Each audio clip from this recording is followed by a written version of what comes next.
இது காதல்காரியின் காதல் பிழைகள், காதல் காதல் நிமித்தமும்.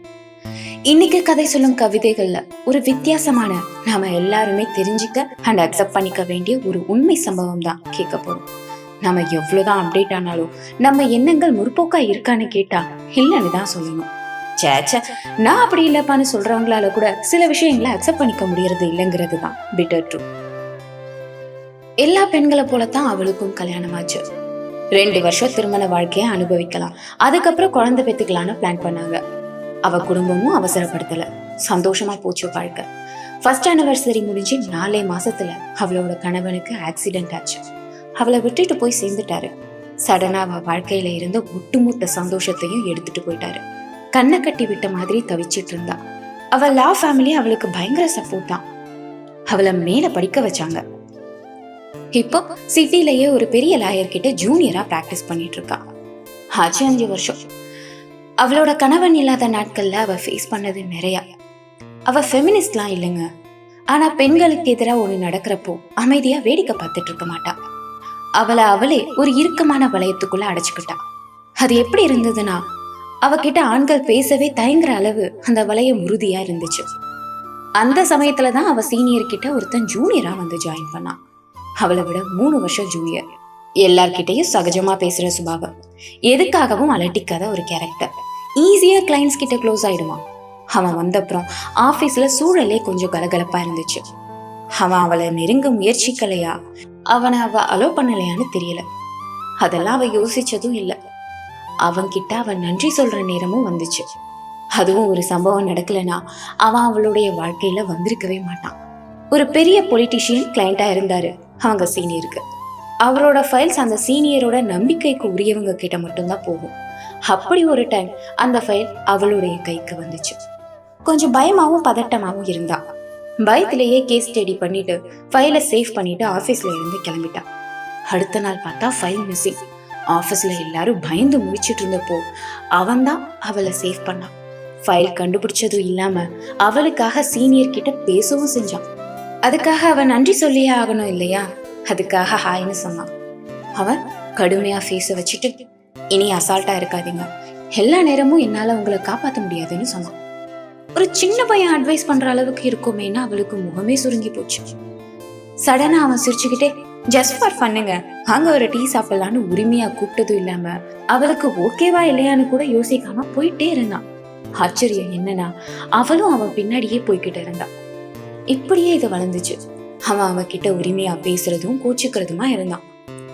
அவளால தான் அவனை புரிஞ்சிக்கவே முடியல. எந்த மாதிரியான எண்ணத்தோட அவகிட்ட பழகிறான்னு குழப்பம். அவனோட சிஸ்டர் மேரேஜ் வந்துச்சு. அதுக்காக அவன் ஃபேமிலியா ஷாப்பிங் போறப்பெல்லாம் அவளையும் இழுத்துட்டு சுத்துவான். அவ தயங்கி நின்னப்போ, இந்த சொசைட்டி உங்களை பாக்குற மாதிரி நான் உங்களை பார்க்கலன்னு சொன்னான்.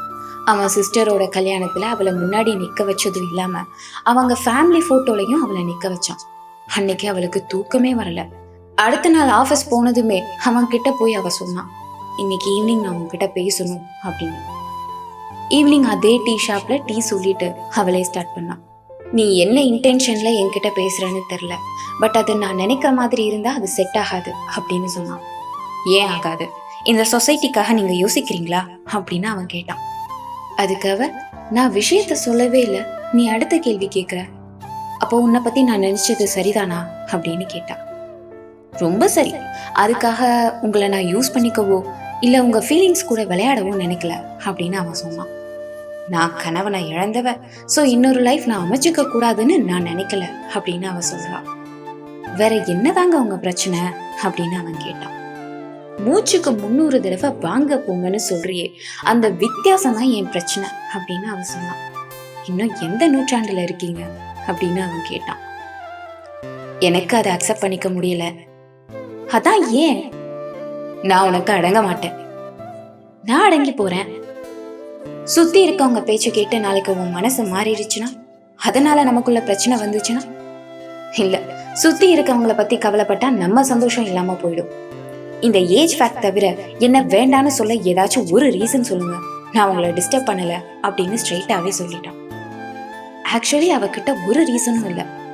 அவளுக்கு அவனை ரொம்பவே பிடிக்கும். ரொம்ப கேரான பர்சன் தான் அவன்.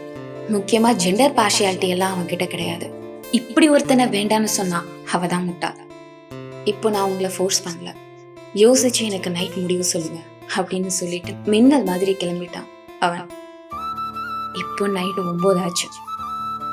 இந்த சமூகம் என்ன சொல்லும், கூட இருக்கிறவங்க சொந்தக்காரங்கன்னு பார்த்து வாழ்றோமே தவிர நமக்காக வாழ்றதே இல்லை. ஆனா இப்போ அவ எடுத்த முடிவு அவளுக்காக, அவனுக்காக, அவர்களுக்காக. தொடங்கிடும் முன்பே முடிந்ததாய் நினைத்தே மூடி வைத்த பக்கங்களை வண்ணங்களால் ஓவியம் தீட்டுகிறான் மலைச்சிறகன். உலகம் வகுத்த வரையறைகளில் சிக்கிடா வண்ணம் சிறகை விரித்தே அழைக்கிறான் அவன். கரைகளை உடைத்தே அவன் கரந்தனை பிடித்தே என் சிறகினை விரித்திடுவேன் நான். இது காதல்காரியின் காதல் பிழைகள். காதலும் காதல் நிமித்தம். நான் தமிழ் வேதா.